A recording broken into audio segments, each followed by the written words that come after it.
میں سمجھتا ہوں رزق کا بندوبست اللہ کسی نہ کسی طور کرتا ہے، لیکن میرے پسند کے رزق کا نہیں کرتا۔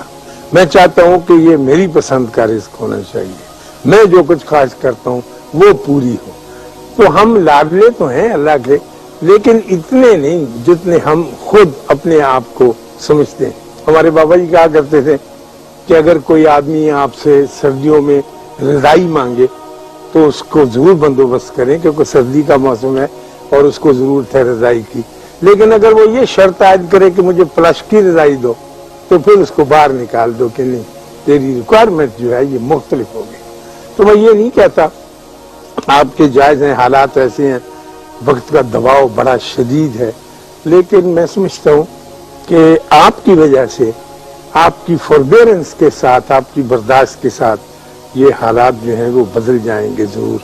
ذرا سا اندر ہی اندر مسکرانے کی ضرورت ہے۔ یہ ایک راز ہے جو یونیورسٹیوں میں نہیں پڑھایا جاتا، اسکولوں میں، انسٹیٹیوشن میں یہ نہیں سکھایا جاتا۔ میں یہ بات جو ہے یہ بابوں کے ڈھیروں پر ملتی ہے، اور مجھ سے اکثر پوچھتے ہیں کہ یہ اشفاق صاحب کوئی بابا بتائیں۔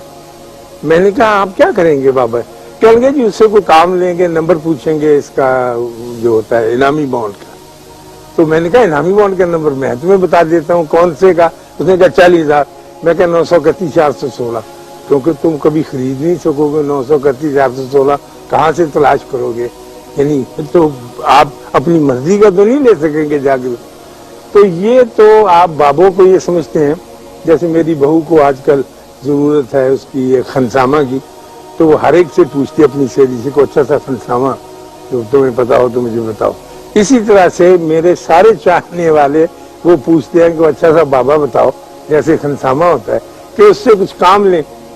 تو یہ کام لینے کے لیے، اس طرح کا کام لینے کے لیے ہی ہوتا ہے۔ ان کے پاس کچھ اور طرح کی دولت اور کچھ اور طرح کا سامان ہوتا ہے، جو میں نے متجسس ہو کر، حالانکہ میں تو ولایت میں تھا، پروفیسری کرتا تھا، آ کے یہاں میں نے دیکھا کہ یا اللہ یہ بھی ایک علم ہے، اور یہ کیسا علم ہے، اور اس کو کس طرح سے آگے چلائے جاتے، مشکل بہت ہوئی۔ مثال کے طور پر میں آج یہی موضوع عرض کروں گا آپ کو کہ ان کا حکم ہوتا ہے کہ چھوٹے چھوٹے کام کریں، بڑے کام نہ کریں، چھوٹے کاموں کو مت بھولیں، چھوٹے کاموں کو ساتھ لے کر چلیں، چھوٹے کاموں کی بڑی اہمیت۔ ہم اس بات کو مانتے نہیں تھے کہ یہ کیسے ہو سکتا ہے کہ چھوٹا کام جو ہے اہمیت کا حامل ہو۔ چنانچہ جب ہم گئے وہاں ڈیرے پر تو ہمیں مٹر چھیلنے پہ لگا دیا۔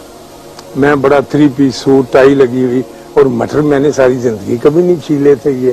پھر انہوں نے لہسن کی پوتیاں دے دی، ترئی نہیں ہوتی کہ اس کو چھیلو، سارے ہاتھ میں بدبو آنی شروع ہوگی۔ میتھی کے پتے الگ کرو، ڈنٹل اس کے باریک باریک کاٹو۔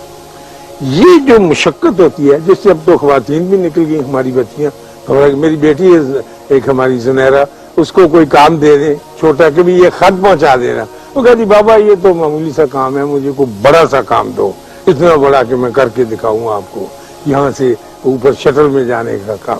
تو میں کہتا ہوں یہ خط تو پہنچانے کی، کہ نہیں یہ اوپر ہی رہ گیا میرے پاس۔ تو اس طرح کا بھی زندگی میں کام جو ہے چلتا ہے ہماری، اور ان کا مقصد یہ ہوتا ہے کہ آپ کو ڈسپلن کس طرح سے